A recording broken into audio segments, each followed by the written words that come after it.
Xenex introduces the Light Strike robot. Designed to disinfect and clean, it zaps germs. The phrase, disinfecting what you can't see. A variety of hospitals possess the zapping robot. Well, I may get one for my home. This robot is chemical-free, also contain a pulse xenon UV. It's a high-intensity, broad-spectrum UV light that can deactivate deadly germs in light speed. A sensor motion detection it contains.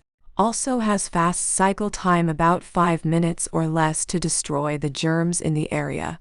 So in hospitals, if they want to get the next patient in the room, all it takes is 5 minutes or less to germ-free the area. Furthermore, it's user-friendly, simple interface that allows you to maintain a simple setup.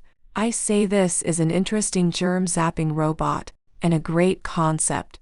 It zaps the germs into another dimension. Now off to the next video. Toodles.